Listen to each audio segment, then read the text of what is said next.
allons aborder le deuxième volet de notre réflexion sur les enjeux de souveraineté et sur les enjeux industriels.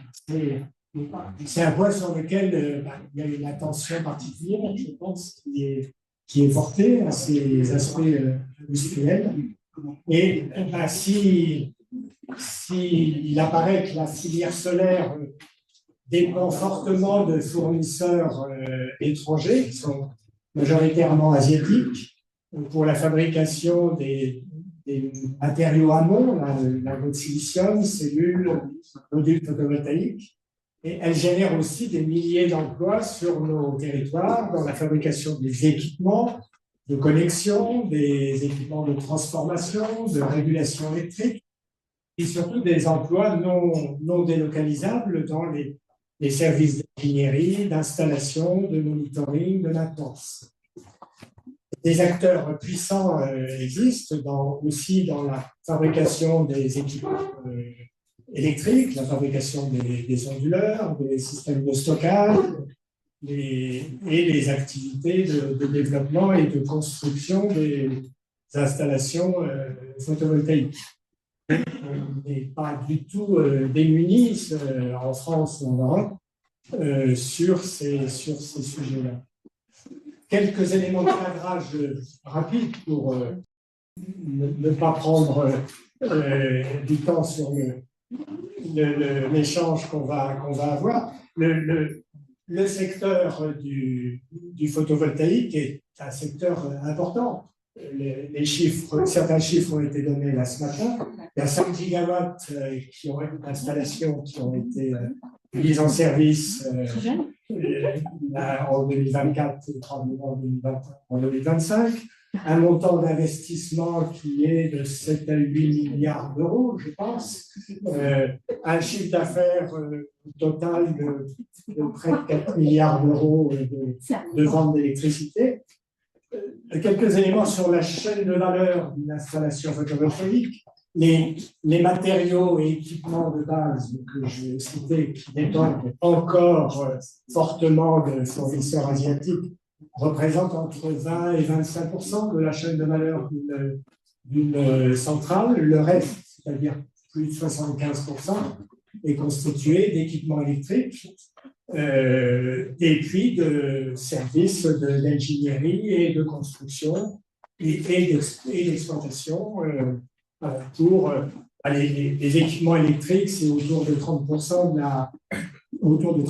la chaîne de valeur, et l'ingénierie et les activités de construction, près de 45%, voire un peu plus.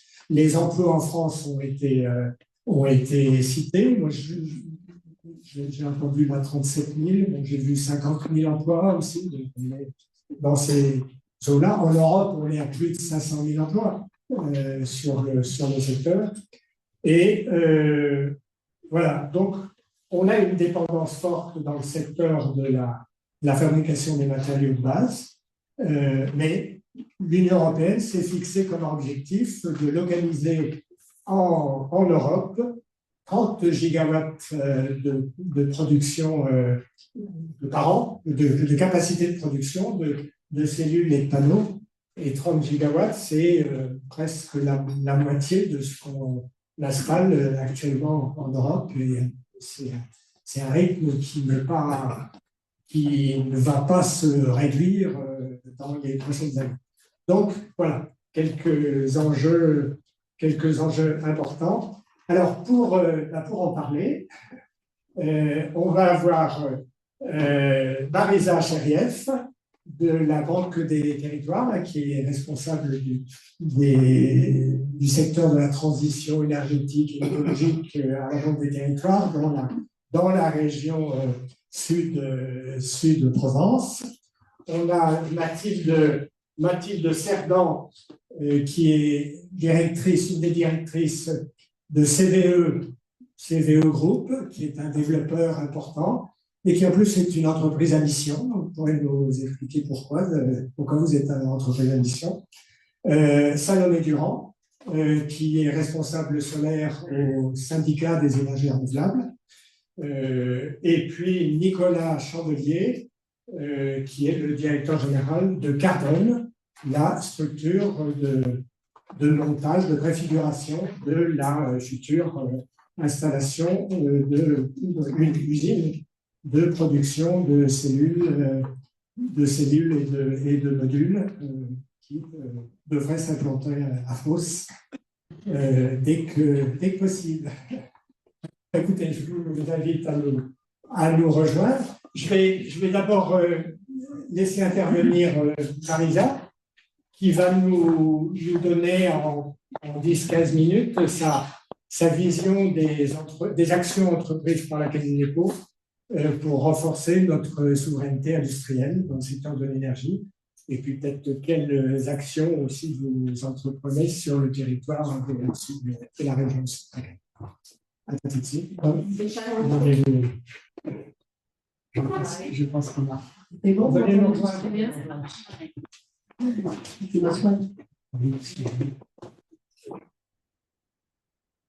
Alors, bonjour à tous. Moi, je suis Marina Charrière, qui m'a expliqué à l'instant. Voilà. Donc, je suis responsable de transition énergétique pour la région locale, la région de Corse, pour la Banque des Territoires. Donc, la Banque des Territoires, c'est une structure interne à la Caisse des dépôts, au groupe Caisse des dépôts. Alors, rapidement, 2 mots sur le groupe Caisse des dépôts. Donc, c'est un groupe public, service de l'intérêt général, c'est-à-dire qu'on a à la fois l'établissement public qui, cette année, donc l'établissement public qui a accompagné le développement économique du pays depuis bien longtemps et qui, ces dernières années, s'est quand même beaucoup tourné autour de la transition écologique et énergétique, avec notamment des acquisitions filiales comme RTE, comme Latran. On retrouve aussi pour les réseaux de chaleur en Coriandre depuis à peu près 3 ans maintenant. Voilà, donc on a vraiment un tournant transition énergétique qui est extrêmement fort, avec des objectifs importants qu'Isabelle Olivier a aussi évoqué ce matin en matière d'investissement. Donc, moi, ce que je viens de vous présenter, c'était un peu plus un focus sur ce qu'on fait sur les territoires pour accompagner cette dynamique en complémentarité des autres investissements et des autres actions que mène le groupe Caisse des dépôts sur le territoire national. Donc, nous, ce qu'on fait essentiellement, c'est du financement de projets territoriaux avant tout. Et on a, sur la transition énergétique ces dernières années, on va dire 2 manières principales de le faire. Donc, d'un côté, on a une poche qui est une poche de prêteurs sur fonds d'épargne, donc le livret A, le livret développement durable que tout le monde a, il est chez nous, et puis il est transformé, il est sécurisé pour faire des prêts long terme, mais uniquement au secteur public local, les collectivités et les collectivités. Et c'est une activité aussi extrêmement importante et en croissance chez nous que de mobiliser des financements très long terme sur des domaines extrêmement divers de la transition. À la fois des réseaux de chaleur, des réseaux d'assainissement et d'eau, des unités de traitement de déchets, de valorisation énergétique de ces déchets, et aussi toutes les filières solaires et autres sur lesquelles pour accélérer la transition. On a aussi une autre poche qui est une poche investisseur, on va dire, qui sont en fait les fonds propres que la Caisse des dépôts a accumulés depuis 210 ans maintenant, et qui nous permettent tout simplement d'investir en capital, en complément d'associés, il y a des obligations convertibles, donc il y a des instruments financiers divers dans des projets aux côtés d'acteurs privés, pour le coup, et en accompagnement d'une accélération, d'une massification des financements et surtout des projets en accompagnement toujours d'une stratégie nationale, d'une stratégie locale, en cohérence avec cela, donc en cohérence aussi avec la stratégie d'affaires bas carbone dont on a parlé ce matin. Sur ces investissements-là, parce que c'est un petit peu mon cœur de métier au quotidien, aujourd'hui, ce qu'on a réalisé, c'est 19 partenariats avec des développeurs solaires, et pas que solaires, mais pour l'essentiel des développeurs solaires. Pourquoi on a développé ces partenariats? Parce que c'était tout simplement un besoin qui nous avait été remonté par la filière, et notamment la filière solaire. Auparavant, on faisait des investissements dans des sociétés de projets qui portaient une centrale ici, une centrale là, et puis donc il y avait toujours une incertitude sur le financement pour les développeurs. Et quand il s'est agi en fait de massifier, d'accélérer le mouvement de la filière nous a dit, nous, ce qu'on aimerait, c'est avoir de la visibilité, par exemple, sur 5 ans, sur 300 mégas installés, 500 mégas installés sur une durée, Et donc, un partenariat financier avec avec un investisseur institutionnel de long terme qui nous permettrait d'avoir de la visibilité sur le financement de toutes nos centrales, de la petite toiture de la mairie jusqu'au parc solaire au sol, c'est quelque chose qui nous intéresse. Donc, on a monté ce partenariat-là qui nous permet tout simplement d'avoir un cadre contractuel et des investissements, des enveloppes d'investissement qui permettent de couvrir les besoins selon des conditions prédéfinies et d'accélérer de tout ce mouvement de massification dont on a parlé ce matin. Pour donner deux exemples, en région sud, parce que bon, sur les 19 développeurs, on ne sont pas tous en région, on a donc la société TSE et on a également la société Ténergie. Je suis d'ailleurs membre du comité d'édition parce que c'est une entreprise d'édition dont on parlait tout à l'heure et j'accompagne aussi la réflexion sur comment on peut faire mieux demain. Donc voilà, ça c'était les deux exemples sur ces développeurs solaires dans la massification.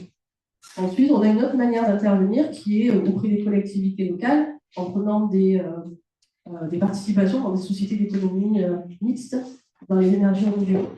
Aujourd'hui, c'est à peu près 50 participations au niveau national pour la Caisse des dépôts. On a eu un peu de retard dans la région, mais ces dernières années, on a eu 2 sociétés qui ont été créées. Donc, une pour les Alpes-Maritimes, donc en partenariat avec le département des Alpes-Maritimes, et une seconde beaucoup plus récente qui est celle des Hautes-Alpes, donc Hautes-Alpes Énergie, avec pareil des acteurs locaux autour d'une table où on vient nous apporter du financement en complément et du capital et des CCA pour accélérer ces projets. Ce qui est intéressant et complémentaire avec ce que font les développeurs, c'est le caractère un petit peu très local et très proche du petit maire de la commune rurale à côté, qui ne comprend pas très bien toujours, comment monter un projet en énergie renouvelable, qui a besoin aussi de décryptage dans ce qui peut être présenté ici et là par tel ou tel développeur. Donc cet accompagnement quotidien que peut avoir une SEM locale auprès des collectivités, elle permet d'accélérer également sur tous les territoires et même les territoires les plus reculés et les plus ruraux pour venir solariser, pour venir solariser l'école, pour venir solariser les petits délaissés. Et ça contribue à la transition de manière aussi plus globale et plus, plus diffuse. Voilà. Donc, ça, c'était aussi un élément important. Donc, aujourd'hui, nous, on a financé 10 gigas de puissance installée, donc depuis à peu près 2018. Ça représente plus de 2000 actifs et 13% de la production ENR nationale. Donc, c'est quand même un travail qui a apporté ses fruits, je pense, sur lesquels on a quand même pas mal de reconnaissance de la part des acteurs sur le fait d'avoir contribué là-dessus.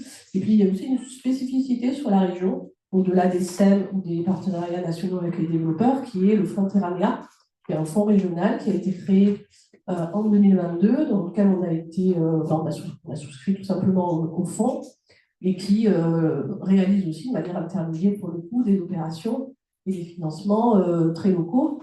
Et on entendra tout à l'heure Sérénissène en parler. Et Sérénissène a aussi bénéficié de ces financements-là via Terranea pour le projet de Vitrolles et d'autres. Je les laisserai en parler certainement mieux que moi.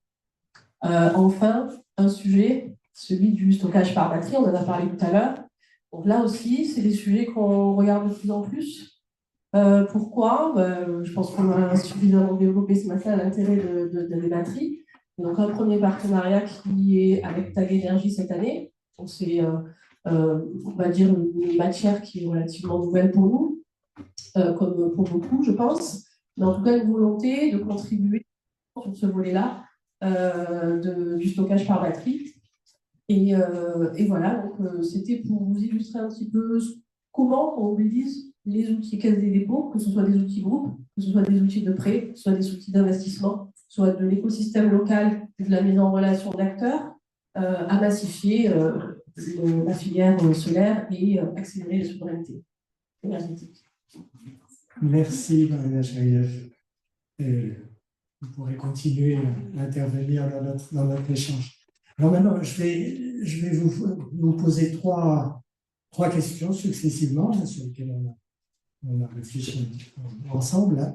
La première question, c'est quelle priorité mettre pour renforcer la souveraineté industrielle et en articulant cette souveraineté avec les nécessités de compétitivité.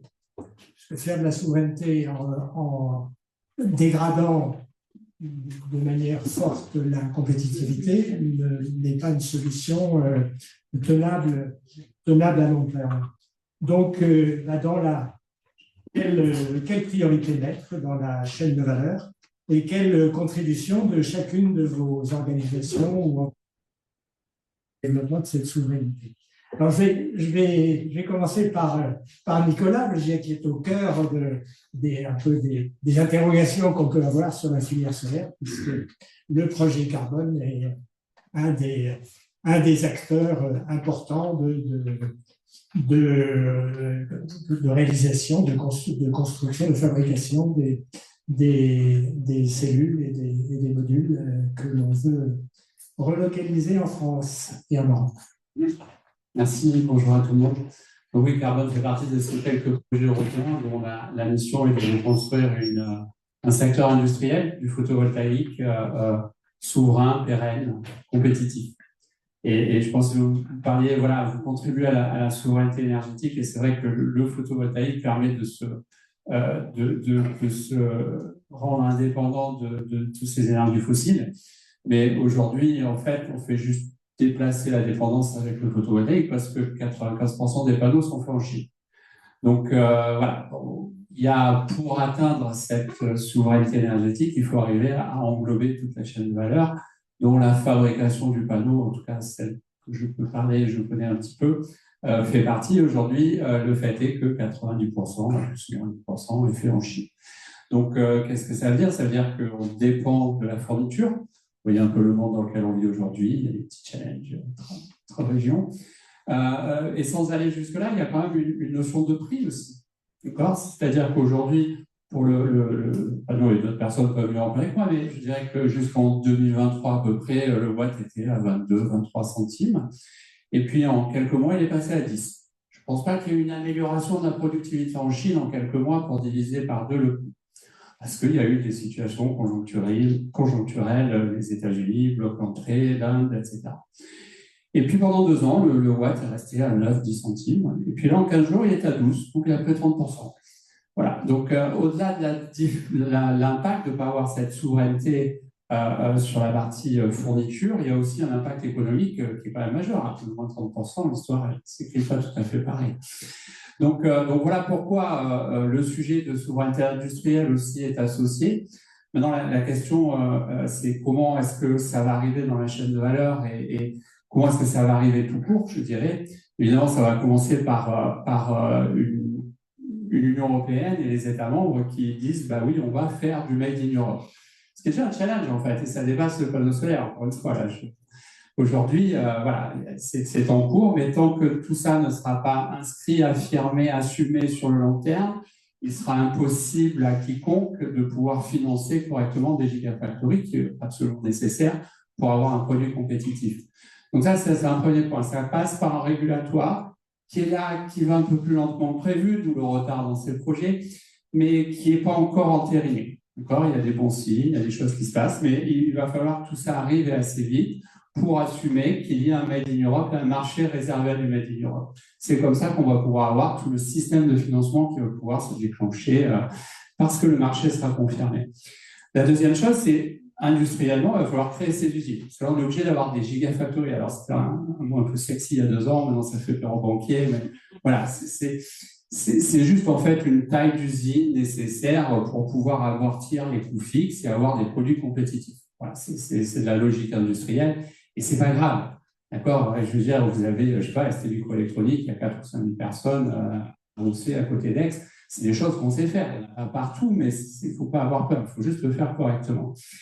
Ça, c'est un premier point. Le deuxième point, maintenant, où souvent je me fais un peu challenger, c'est ben, oui, mais là, vous êtes en train de parler, vous allez faire ça avec des Chinois. Alors là, c'est ce que c'est souverain de faire des usines avec des Chinois. Alors là, on va commencer par le fait que le savoir-faire sur des gigafactories de panneaux solaires, nous n'avons plus en Europe. Personne ne fait des cellules, personne ne fait des wafers. Voilà. Donc, là, c'est remis à zéro, il n'y a personne qui sait faire. Maintenant, on pourrait dire, bah, oui, nous, on va y arriver. D'accord, en 3-4 ans, parce que c'est là où on doit avoir l'investissement et démarrer à faire une gigafactory qui va faire 5 gigawatts de panneaux solaires. C'est juste absolument impossible. Voilà. C'est pas qu'on n'est pas bon, voilà. Mais je dirais qu'on n'est pas plus bête, mais on n'est pas plus intelligent que 10 000 ingénieurs chinois qui ont travaillé pendant 20 ans pour arriver à ça. Nous, on ne l'a pas fait. Donc, on mettra aussi 10 ans avec quelques milliers d'ingénieurs. Est-ce qu'il y a des gens qui veulent me financer quelques milliers d'ingénieurs pendant 10 ans?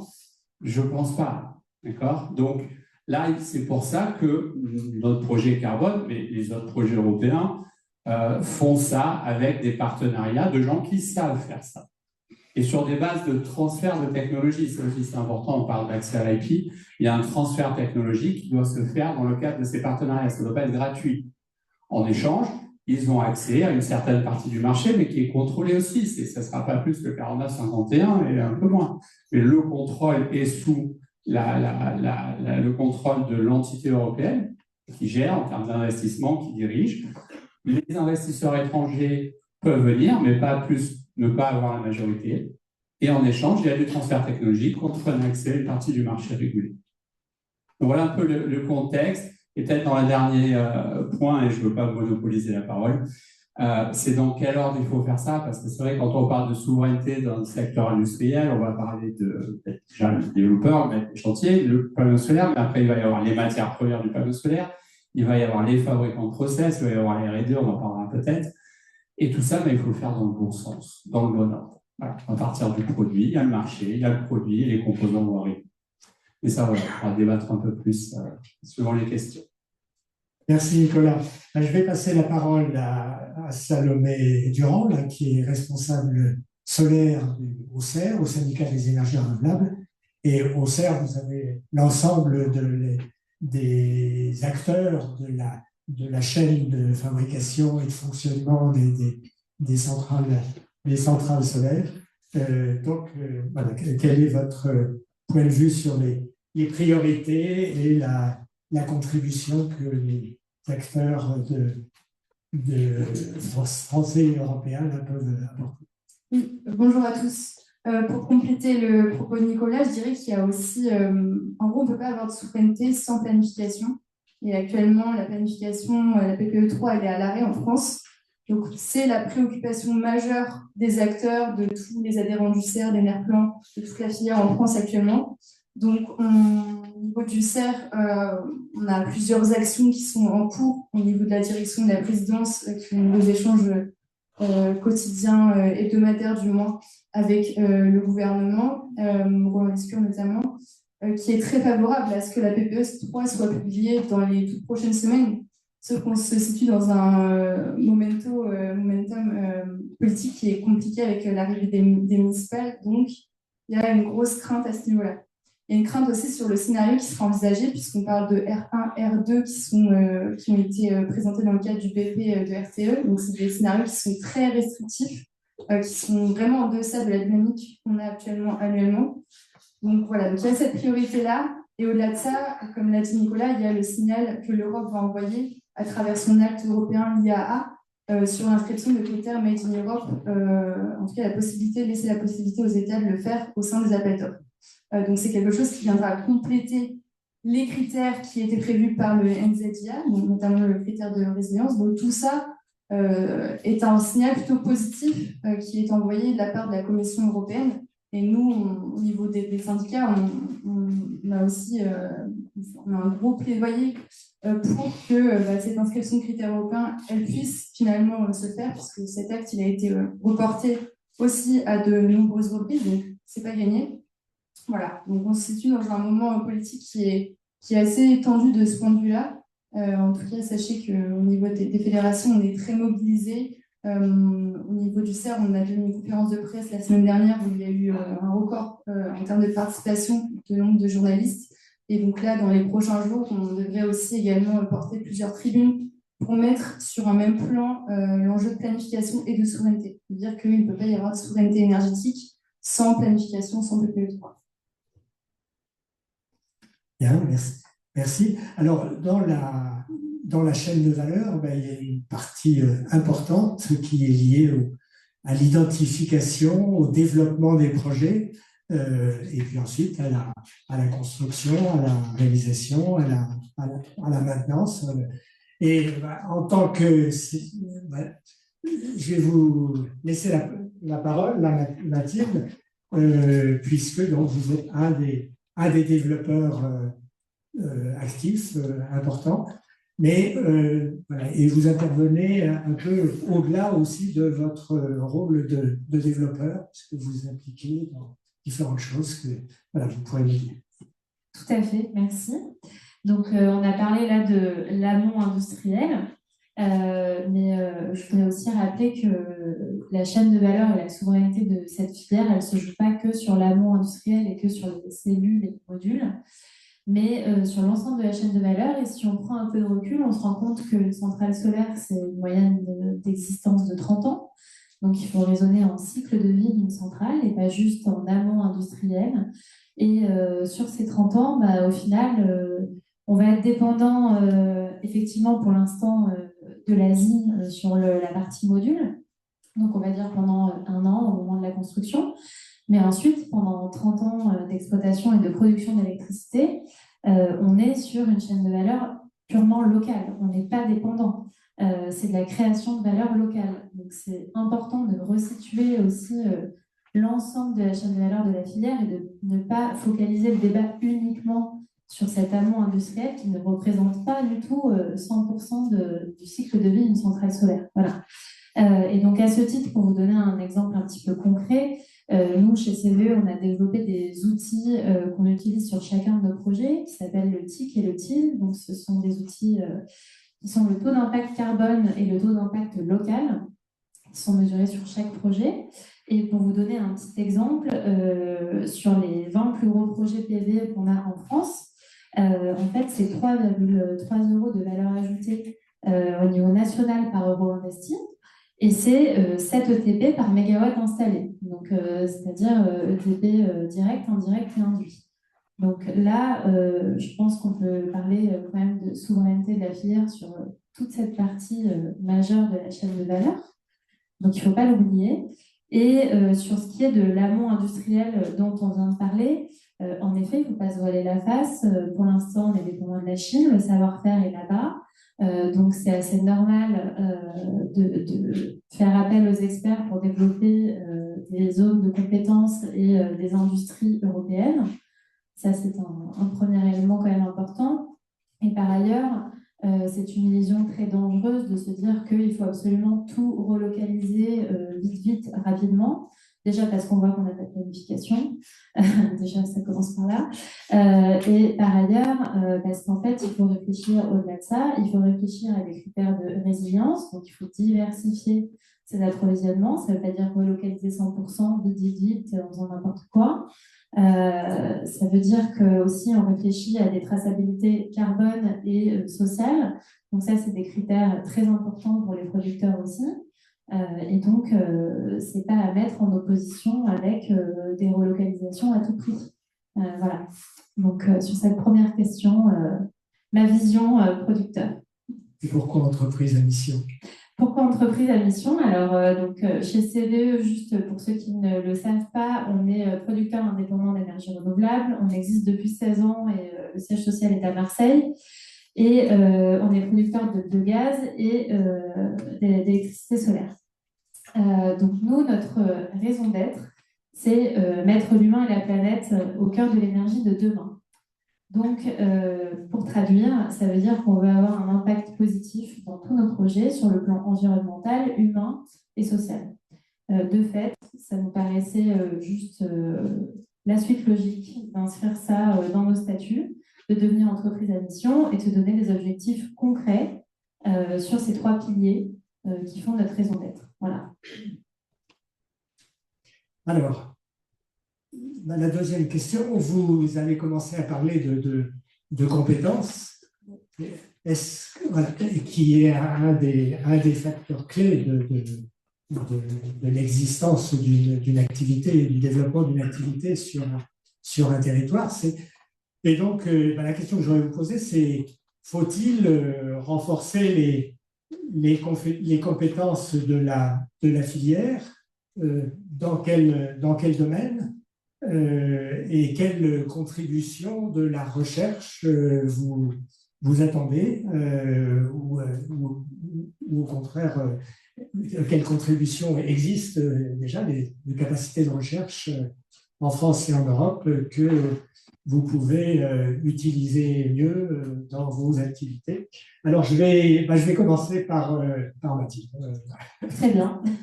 Donc oui, en effet, il faut investir dans nos compétences, il faut développer les compétences de la filière. Déjà parce que malgré les tumultes qu'on vit aujourd'hui, je pense qu'on est tous d'accord pour se dire que les énergies renouvelables, on en a besoin. On ne pourra pas continuer sans elles. Et que, mine de rien, c'est un vecteur de souveraineté pour l'Europe. C'est clair et net. En termes d'emploi, on en a parlé ce matin, mais voilà, pour bien redonner un chiffre, c'est qu'un gigawatt de solaire, c'est 8 000 à 12 000 emplois par an mobilisés. Donc voilà, quand on parle de souveraineté, ça passe aussi par la souveraineté des compétences et les emplois concrets dans cette filière. Donc sans compétences locales, il n'y a pas de déploiement massif, il n'y a pas de souveraineté réelle. Et de toute façon, comme on le disait ce matin, 60% de la consommation de notre énergie finale, elle est fossile. Donc on est importateur. Ces ressources, elles ne sont pas inépuisables. On voit bien ce qui se joue au niveau des territoires, des grandes puissances qui sont exportatrices de fossiles.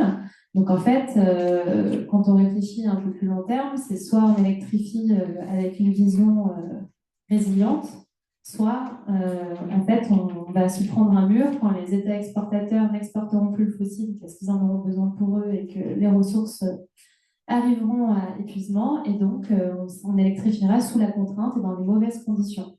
Donc c'est hyper important de renforcer et d'investir dans les compétences de notre filière pour la rendre résiliente, robuste et adaptable. Et en termes de recherche, nous, on est clairement convaincus par la recherche et l'innovation. Il y a plein de vecteurs sur lesquels il faut innover dans la filière et continuer la recherche.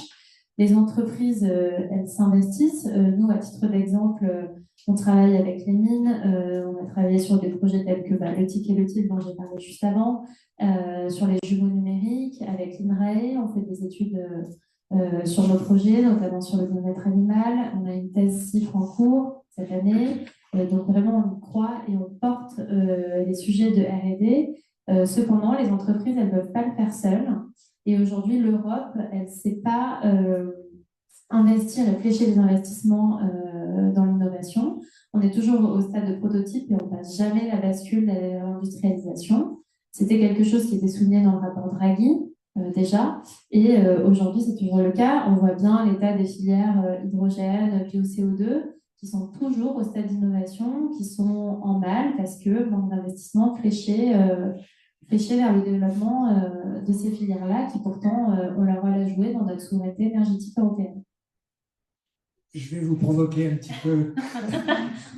Est-ce que certaines personnes, partie de la population, n'ont pas le sentiment que parmi les développeurs ou les promoteurs de projets, il y a des gens qui ne sont pas très compétents, voire même malhonnêtes? Oui, c'est vrai, mais comme dans tout secteur et comme dans toute entreprise, je pense qu'il y a eu une période lors du développement massif et des débuts du solaire où on a eu de tout, évidemment, mais comme dans n'importe quelle filière qui se développe, voilà. Aujourd'hui, je pense que la filière solaire, elle est faite d'acteurs sérieux et qui avancent ensemble vers un objectif commun, un objectif qui est fixé par l'Europe et puis on espère bientôt par notre gouvernement au niveau national. Et voilà, donc je pense qu'aujourd'hui, on a une filière résiliente, on l'a prouvé, puisque ça fait 2 ans et demi qu'on attend notre PPE, et robuste, mais voilà. Merci. Nicolas, est-ce qu'on a les compétences? Oui, non. Je dirais qu'on a tout un environnement, un système éducatif, un système de recrutement, de formation des personnes pour faire ce type de projet. Là, je vais parler de projets de Gigafactory et je peux vous dire, oui, c'est trop tard, ils ont fait, on n'arrivera pas. Non, c'est faux. On a aujourd'hui des usines automatisées. Je reprends Resté à côté, voilà, qui font 4000, où il n'y a plus personne qui met des produits dedans, tout est automatisé, il y a tous ces systèmes-là, ces connaissances qui vont être un peu la base de ce qu'on a besoin sur les Gigafactory. Donc, on a tout ce savoir, donc on peut le faire. Ce n'est pas la question, on est tout à fait capable, on n'a pas à faire des complexes vis-à-vis des Chinois qui font des grandes usines, on sait faire. D'accord, ça, ce n'est pas le problème. Maintenant, oui, pour aller vite et être rentable, il faut qu'on ait ce transfert technologique. Le transfert technologique, je ne sais pas savoir comment marche les robots, l'automatisation, c'est pour pouvoir éviter d'avoir à passer à 10 ans pour avoir cette optimisation. D'accord ? Donc oui, on sait faire. Le deuxième point, pour y arriver, il va falloir sélectionner. On ne va pas tout faire d'un coup, et tu as tout à fait raison. C'est complètement illusoire de penser qu'on va arriver à être meilleur que les Chinois en 2 ans et être moins cher. C'est faux. D'accord ? Et si on y arrive en 5 ans, ça sera très bien, ça sera un exploit. C'est peut-être 6 ou 7, mais il faut commencer pour y arriver. D'accord ? Mais par contre, l'investissement nécessaire pour apprendre, développer, stabiliser tout ça, il est égal, pour ne pas dire inférieur, à la valeur d'argent public généré par ces investissements. On parle de 3000 emplois directs sur la Gigafactory pour faire 5 gigawatts, 9000 indirects. D'accord ? Donc, je vous laisse faire les chiffres sur les cotisations chômage, salariales, etc., qui sont produites. On parle de plusieurs centaines de millions d'argent public générés tous les ans. D'accord ?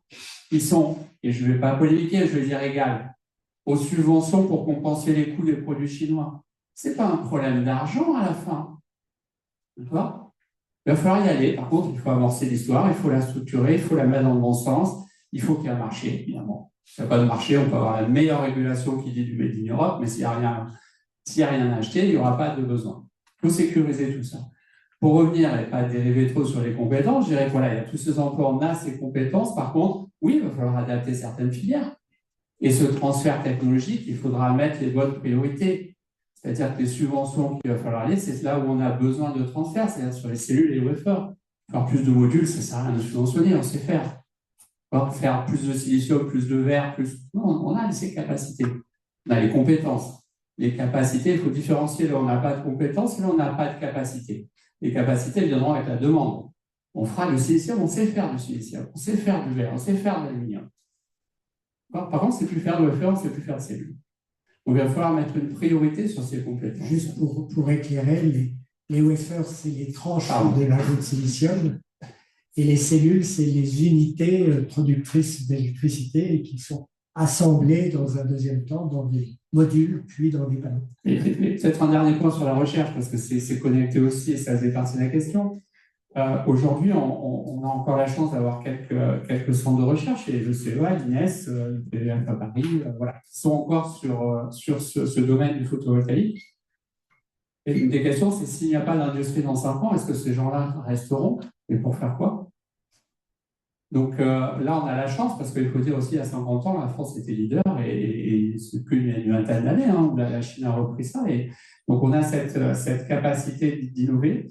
Par contre, il va falloir aussi choisir sa feuille de route d'innovation. Il ne faut pas aller se battre sur la performance de la cellule, y participer, mais là, on ne va pas se battre contre les gens qui travaillent dessus depuis des dizaines d'années. Par contre, il y a tout un pan sur l'impact environnemental du panneau solaire.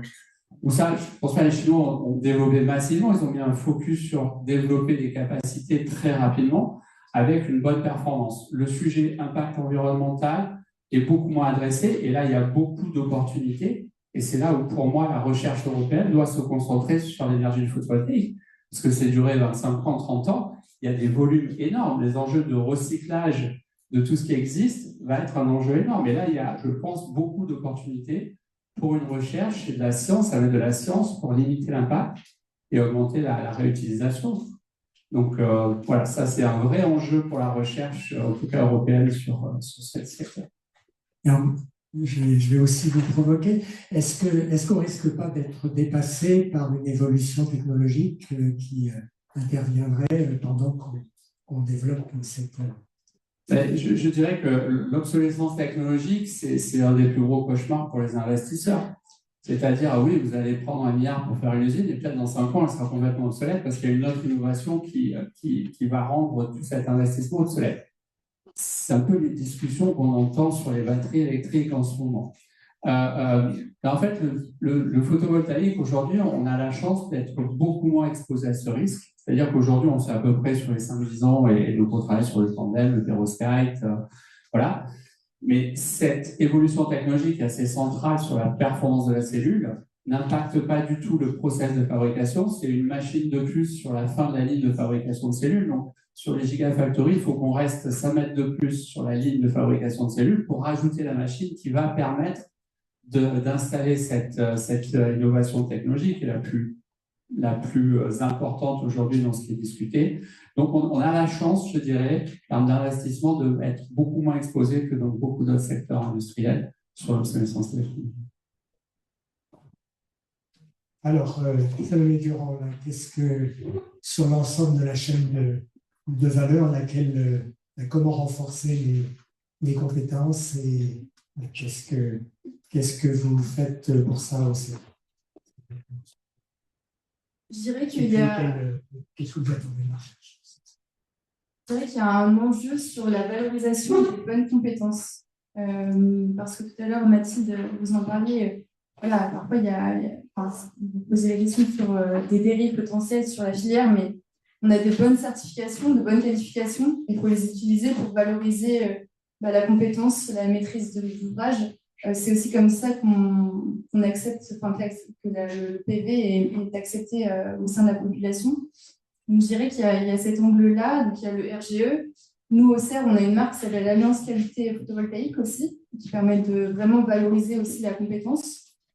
Donc, il y a ça. Et puis, en termes de recherche, l'INES, le CEA, l'IPVF ont été cités, mais c'est vrai qu'on a la chance de pouvoir s'appuyer sur d'excellents centres de recherche et d'innovation. Il y a des usines qui vont nouer des partenariats avec ces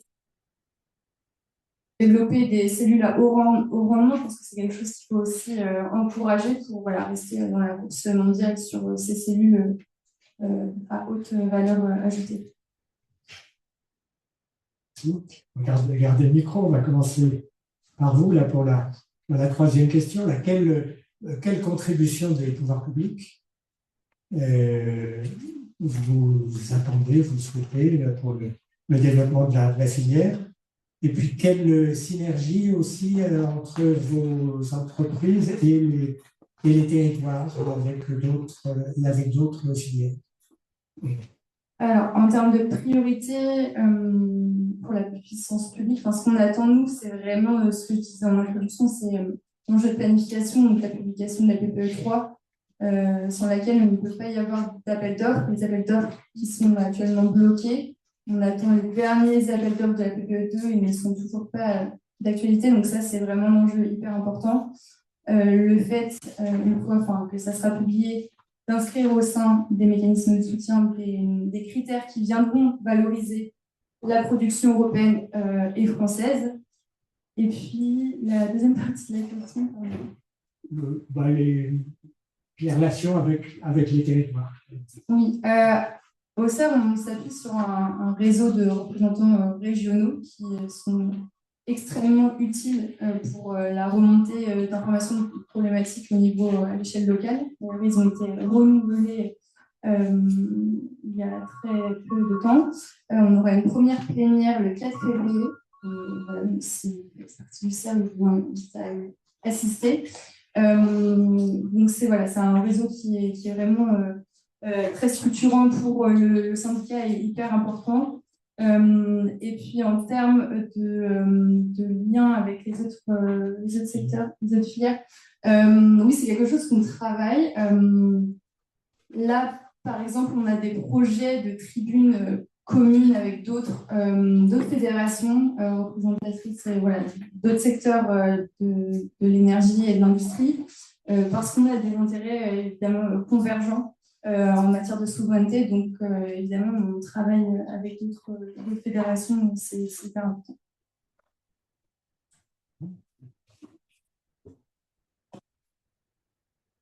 Est-ce que Nicolas voulait quelle contribution des pouvoirs publics Vous attendez. On Et parle plus puis, de la PPE3, on oui, parle plus je du pense cadre que- régulatoire, je ça pense a que fait le le tour. message Je a pense été que, entendu. euh, Et c'est quel sûr impact que- sur le territoire aussi, finalement, hein. Mais peut-être c'est juste une petite dimension, et j'arriverai sur le territoire évidemment, mais il y a l'État financeur aussi, on n'en a pas tout à fait parlé. Euh, euh, je pense qu'aujourd'hui, il y a des opportunités d'amélioration, on va dire ça comme ça, pour financer en amont cette souveraineté. Je pense que les process sont faits pour financer l'innovation, tout existe. Pour financer la souveraineté, l'investissement industriel, ça, c'est pas encore tout à fait au point. Et on voit aussi souvent, il y a beaucoup d'accès, des subventions qui sont définies, mais en fait, cet argent public, on dit souvent, mais venez nous voir quand vous aurez stabilisé votre tour de table. Ben non, en fait, là, on va voir les banques privées pour faire ça. Donc, on a besoin de l'investissement public en amont qui va prendre un peu plus de risques sur certains projets. Si c'est pour, et je schématise évidemment, hein, mais c'est peu provocateur, mais si c'est pour se comparer comme une banque privée, ben, il faut aller voir des banques privées.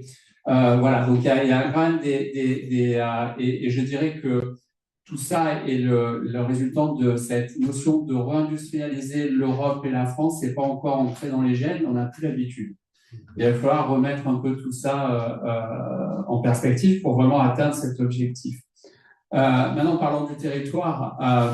Et là, je vais commencer par vraiment féliciter et remercier toute la partie territoriale de l'État, où il y a eu un travail formidable. On a fait un permis en temps record, en moins d'un an. On a réussi à avoir pour une gigafactory avec ces réseaux 2, hein, donc des enjeux très complexes d'impact, de risque, d'environnement, etc. Donc, ils font appel à beaucoup d'expertise. C'est des dossiers qui sont à peu près comme ça, c'est en page 100 cm, donc le permis. Et là, on a eu vraiment tous les services de l'État qui sont coordonnés, qui ont travaillé ensemble. Mais je dirais, au-delà des services de l'État, même le politique, même, je dirais, toute la dimension territoriale était vraiment unie et avait une vraie vision et un vrai support sur ces projets-là. Et ça, c'est vraiment très appréciable. Et j'avoue que je ne m'y attendais pas et je m'attendais à beaucoup plus de collègues. Et c'était vraiment formidable. Et on a vu que c'est structurel aussi. C'est vraiment une partie territoriale qui est là, qui veut et qui sait travailler ensemble au service de tout ça. Donc ça, c'est vraiment très, très bien et ça continue. Et voilà, on travaille de façon très proche et très collaborative. Et pas complaisante, hein, on s'est fait challenger évidemment, hein, c'est pas du tout, n'ayez pas peur.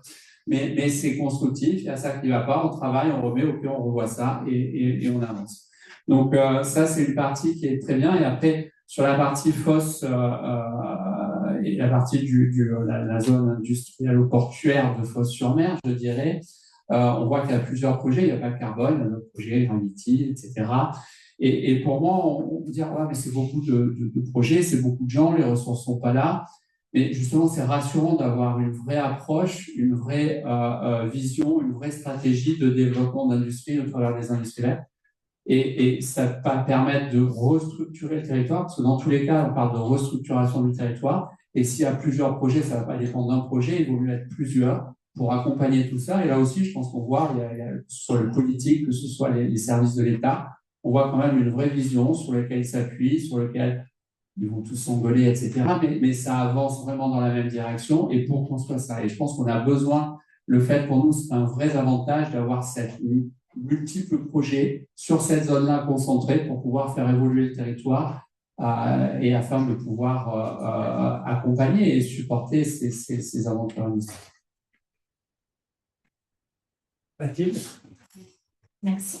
Donc effectivement, comme le disait Salomé, on attend du gouvernement une PPE, on attend depuis 2 ans et demi, mais pas que, en fait, on attend une PPE aussi qui prend en compte les évolutions de notre filière et qui ne soit pas juste une projection arbitrée, basique. Mais voilà, on parlait ce matin de flexibilité, de stockage. L'intelligence système aujourd'hui, elle est aussi critique que le panneau. Et c'est un levier de souveraineté européenne. Donc, ne pas intégrer ces éléments dans notre programmation, dans notre planification, c'est une erreur et c'est un challenge qui se met face à nos enjeux de souveraineté. Donc voilà, on attend déjà tout ça du gouvernement depuis déjà quelques temps. Et après, quand on parle des territoires, j'ai envie de dire, en fait, les territoires, ils sont assez moteurs finalement, hein. Les territoires, ils sont assez convaincus. Vraiment, quand on développe des projets, qu'on va sur le terrain, on se rend compte qu'ils ont envie d'accompagner, ils ont envie de développer des projets d'énergie renouvelable, des projets solaires sur leur territoire. Ils comprennent les retombées locales pour eux, ils comprennent la virtuosité du modèle et ils sont moteurs. Donc en fait, ce qu'on attend, c'est plus une planification qui cesse de mettre en difficulté les territoires parce que les vents changent tous les 6 mois.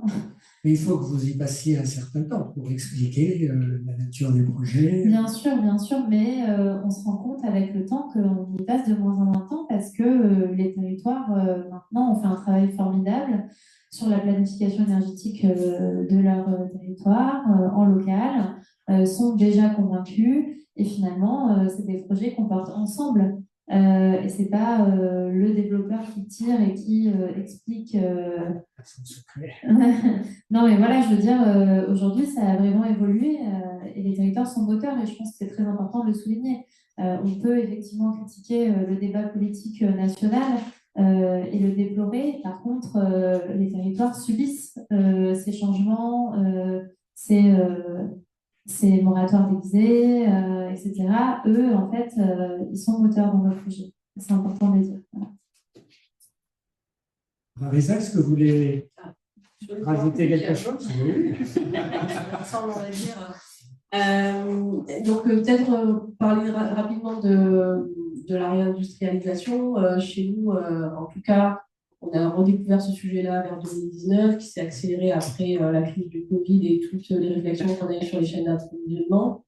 Et depuis, on a essayé de s'intéresser à ce sujet de réindustrialisation et essayer d'apporter notre terrain édifice pour investir en ce sens.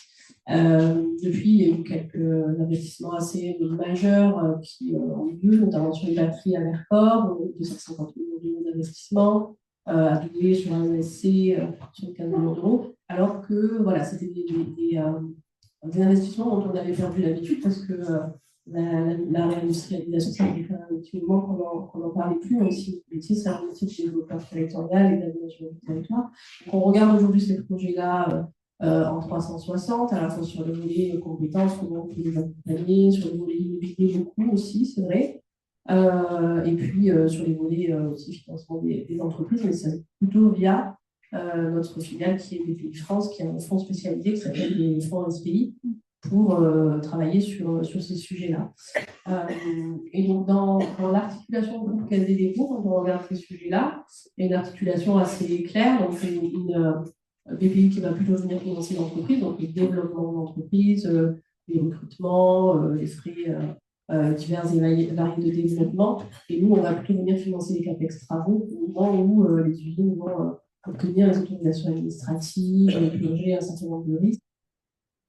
Voilà, c'est un petit peu l'articulation dans les territoires des pays qui existent aujourd'hui. Mais le préalable pour investir sur ce type de projet, c'est d'une part qu'il y ait une levée de fonds qui soit financée et d'autre part qu'il y ait un marché avéré. Et en ce moment, ça ne vous a pas échappé que le time to market sur les panneaux PV n'est pas forcément le plus comment dire, évident dans la mesure où depuis la fin de l'IRA aux États-Unis, il y a eu quand même un report des panneaux chinois sur le marché européen qui est aujourd'hui inondé, qui vend extrêmement pas cher. Et de manière générale, même avant ça, on était plutôt à 95%, on va dire, de panneaux chinois qui étaient à un prix extrêmement concurrentiel. Donc, on n'a pas aujourd'hui les conditions de marché qui nous permettent de regarder la volonté en tout cas de continuer à regarder quand le time to market, comme on l'appelle en jargon, sera favorable. Donc voilà un petit peu notre regard sur les aspects de réindustrialisation et sur notre capacité à accompagner, en tout cas, de mon point de vue, dans des territoires en PACA, de regarder plutôt le volet d'investissement immobilier. Et puis, peut-être sur le pouvoir public de manière générale, sur la réindustrialisation, ce qui est attendu, à mon avis, de mon regard, au sein d'un écosystème local qui fonctionne quand même bien et qui a beaucoup évolué depuis on va dire, la crise ukrainienne, même un petit peu avant, hein, post-Covid 2020, on voit l'association Picto, on a Right d'études, on a les services de l'État qui sont en démarche, il y a pas mal de comités autour du sous-préfet Nice aussi qui coordonnent bien tout ça. Donc, c'est le foncier, c'est le travail sur l'acceptabilité locale avec notamment les élus qui font un bon travail. Je pense que Nicolas, tu le vois tous les jours du côté de Fosse. Et donc, le dernier point sur lequel je voulais insister, c'était la stabilité réglementaire. Ça, je pense que tout le monde l'a dit, tout le monde l'a souligné, mais c'est vraiment ce dont tu as besoin aujourd'hui, le pays, à la fois pour avancer sur les sujets de l'industrialisation, souveraineté et le développement de filières énergétiques. Voilà. Bien. Alors, on n'a pas beaucoup parlé là, de la fabrication des équipements électriques, onduleurs, transformateurs, câbles de raccordement, connectiques, et puis des travaux de construction des centrales, que ce soit au niveau artisan pour les installations en clôture, au niveau des plus grosses entreprises de construction pour les centrales au sol. Bon, c'est sans doute parce qu'on a des acteurs nombreux et puissants et compétents en France et en Europe dans ces secteurs. Bon, sur les onduleurs, on peut se poser quand même des questions parce que il y a de la concurrence, forte. Voilà, bon, on ne peut pas tout balayer. On va laisser la place à des questions. On a 10 minutes, il me semble. Donc, allez-y.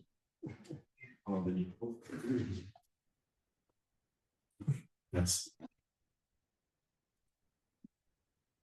Tout à l'heure, si vous pouvez vous présenter vos questions. Nicolas Imbert, expert en résilience des territoires et auteur de Repenser. J'aurais eu envie de vous entendre sur les externalités de souveraineté exogènes à la filière solaire et notamment de se poser la question quand est-ce qu'on sort de la France d'Amélie Poulain pour arriver dans la France réelle des territoires. C'est-à-dire qu'aujourd'hui, on parle d'une filière solaire qui se structure et on voit qu'il y a des outils industriels qui tiennent la route. Dans un contexte où le bouclier énergétique a plombé toutes les capacités d'innovation et de sobriété du pays et nous a mis en déficit de compétitivité par rapport à tous les alliés européens, et ça a été évoqué tout à l'heure, on n'a en fait ni boussole, ni baromètre, puisque la PPE n'est pas encore sortie, et qu'aujourd'hui, on a selon le FMI 40 milliards de subventions aux énergies fossiles et fissiles en France, versus 4 milliards par an d'investissement dans toutes les filières solaires comprises. Donc, quand est-ce d'investissement public? Pardon? D'investissement public. D'investissement public et privé hors private equity. Et par contre, ce qui me semble intéressant à souligner, c'est qu'on est dans le brouillard. C'est pour ça que je parle de déficit de baromètre et de boussole, et sur les méthodologies, les exigences, les tierces certifications et les critères qui permettent de dire qu'on est souverain. On pourrait questionner d'ailleurs, est-ce qu'il faut être résilient ou souverain, et qu'est-ce que c'est que la souveraineté, et sur la feuille de route qui permet effectivement d'avoir des filières qui sont ancrées sur le temps moyen et sur le temps long. On entend une très forte demande et un très fort co-investissement des territoires, et c'est un excellent signal d'ancrage. Mais comment est-ce qu'on arrive à sécuriser tout ceci dans un bateau France qui a un cap et une boussole, et tout petit clin d'œil territorial pendant qu'on parle? On a un bateau de la flotte fantôme russe, on ne sait pas trop quoi faire, qui est pas très loin du port de Fos. Mais souvenons-nous que le nucléaire en France ne tient que parce qu'on importe de l'uranium russe d'une manière absolument considérable, ce qui nous questionne bien sur la définition de la souveraineté et de la résilience. Alors la question est vaste. La question, c'est comment est-ce qu'on arrive à avoir des critères en termes de boussole et de feuille de route pour définir qu'est-ce que la performance, qu'est-ce que la souveraineté, et sur une filière aussi stratégique que le solaire, éviter de reproduire systématiquement le désastre de Photowatt où depuis 30 ans, on avait injecté des milliards dans un bateau qui prenait l'eau, mais au contraire, sécuriser des marchés, une compétitivité et un mode de fonctionnement avec des modèles économiques qui permettent de rendre complémentaire l'action des territoires et l'action de l'investissement privé.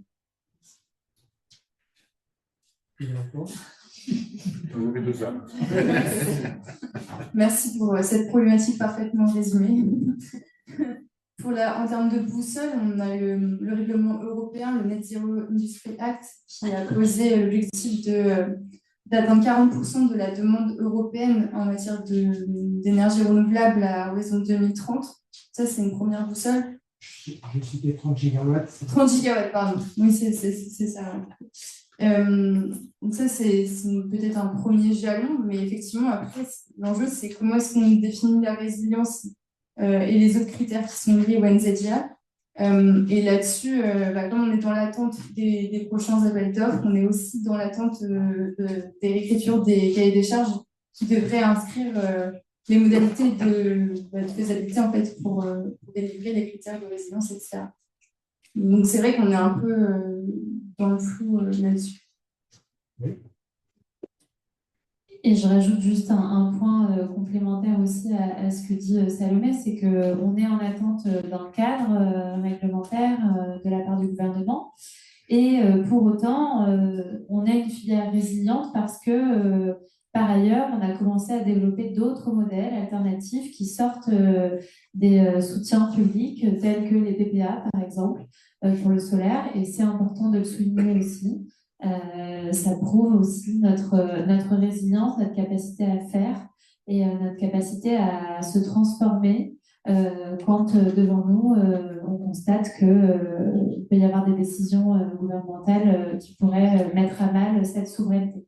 Expliquer en quelques mots ce que c'est qu'un PPA. Le PPA, donc c'est Power Purchase Agreement. Donc en fait, c'est tout simplement un contrat de gré à gré entre un fournisseur, enfin producteur d'électricité et un consommateur. Donc par exemple, nous on a quelques PPA avec SNCF Énergie qui s'est fixé des objectifs RSE et de consommation d'électricité verte.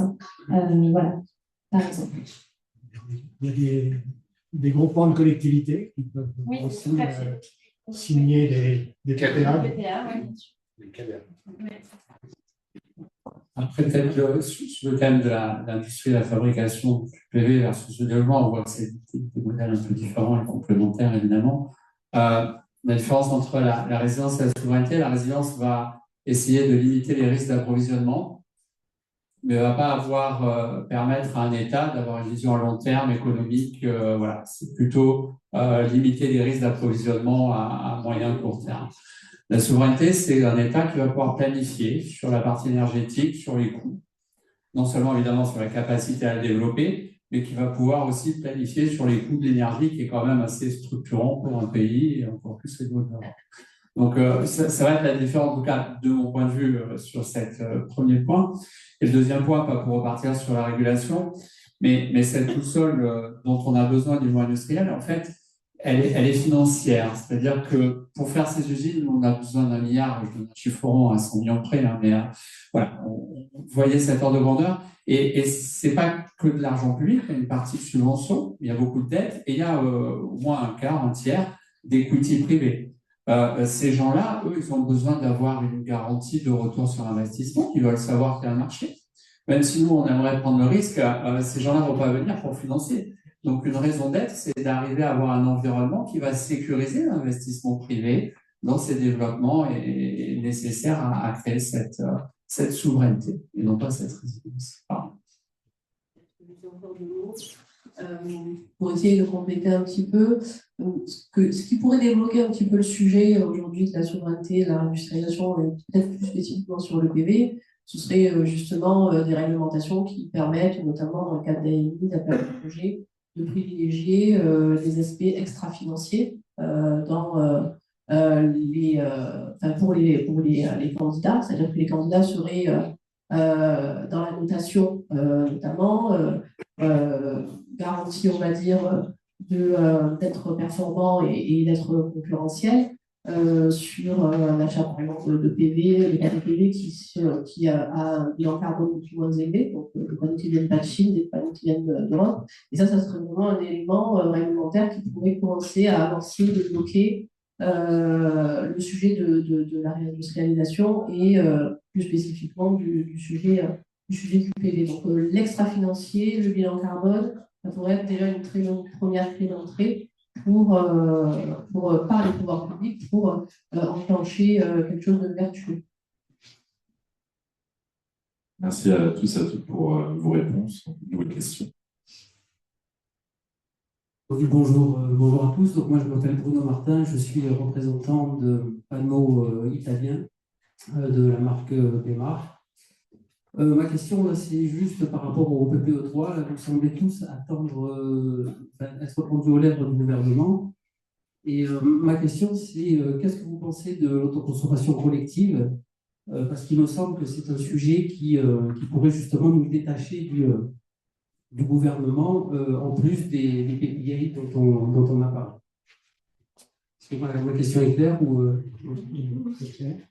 Je crois que il y a Richard Moyen qui a envie de répondre, mais on a aussi la chance. Il a réponse sur le sujet de l'autoconsommation et l'autoconsommation collective depuis 10 ans. On n'est pas au volume. Aujourd'hui, il y a 1645 opérations, ça compte 125 mégawatts. On est en train de parler d'un marché en gigawatts. On a une instabilité fiscale qui est organisée par l'État. On a eu dans le PLF, dans la loi de finances 2025, notre représentation nationale qui a voté l'exonération d'assises pour les opérations d'autoconsommation collective jusqu'à 1 mégawatt. Et on a Bercy qui nous a pondu un beau fil en disant que quand on utilise le réseau public, on n'est plus exonéré d'assises, alors que par définition, pour l'autoconsommation collective, on utilise le réseau public. Donc on fait un contentieux, etc. Mais ça brouille les choses, on ne voit pas un signal clair.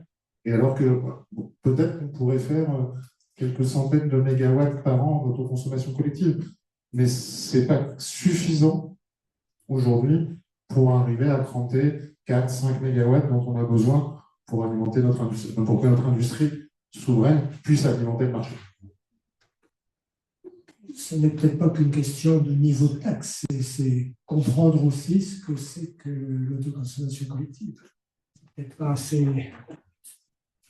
En fait, il y a une question de cadre. L'autoconsommation collective, elle est aussi encadrée, en fait. On a des limites claires en termes de taille. Donc, compléter le propos de Richard, aujourd'hui, ce n'est pas du tout déployable à grande échelle. On est très limité sur l'ACC et le périmètre et la taille des projets. Et donc, forcément, la rentabilité des projets et donc le développement d'une filière et le déploiement en grand volume de ces projets-là pour couvrir les objectifs qu'on s'était initialement fixés. Voilà. Donc, ça ne nous permet pas de devenir indépendant des décisions gouvernementales. Même si c'est un modèle extrêmement vertueux et en effet qui a toute sa place dans les projets solaires, ça on en est tous convaincus.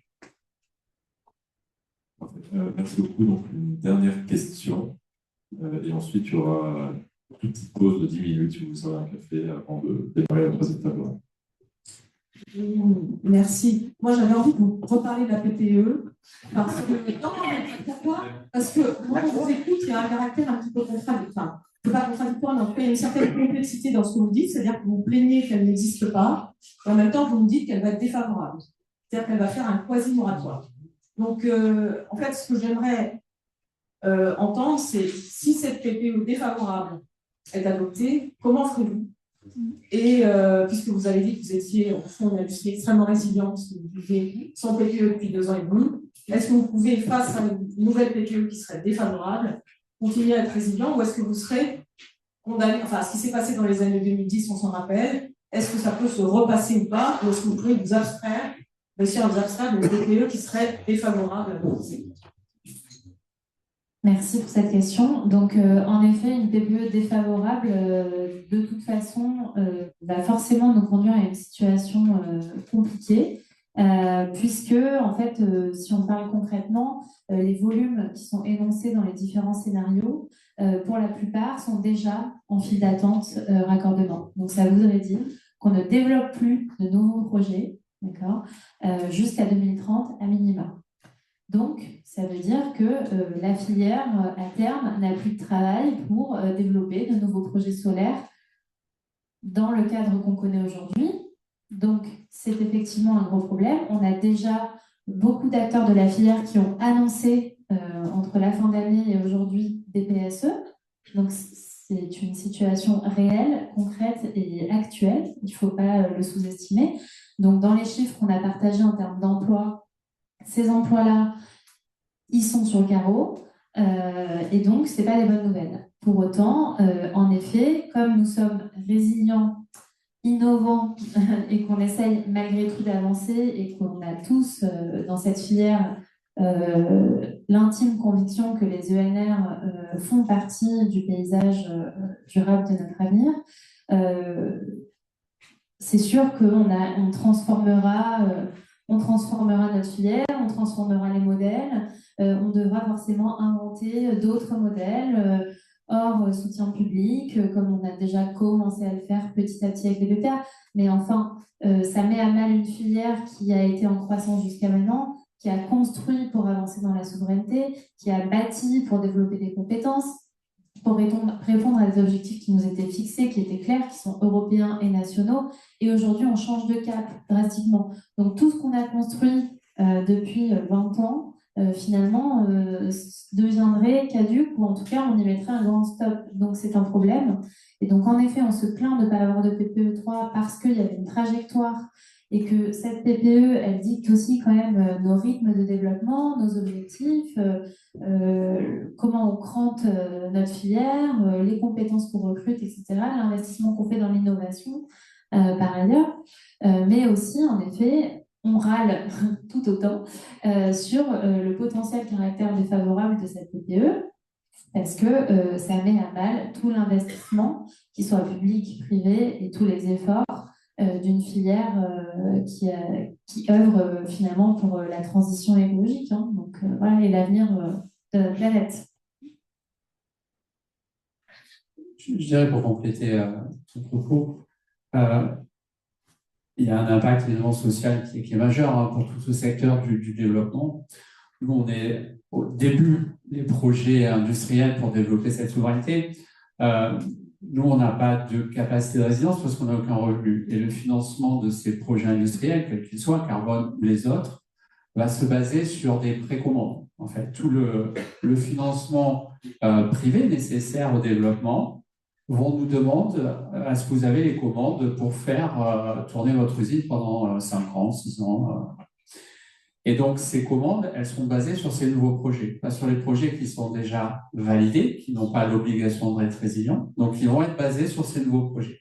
Donc, s'il n'y a pas de nouveaux projets d'ici 2030, il n'y aura pas d'investissement industriel avant 2030. Donc, nous n'aurons pas de financement. Donc, si l'Europe, la France peut revenir et rejouer sur une notion de souveraineté, ça ne sera pas avec les projets existants. Voilà. Et encore une fois, on parle de scénario, si le scénario le plus pessimiste se confirme.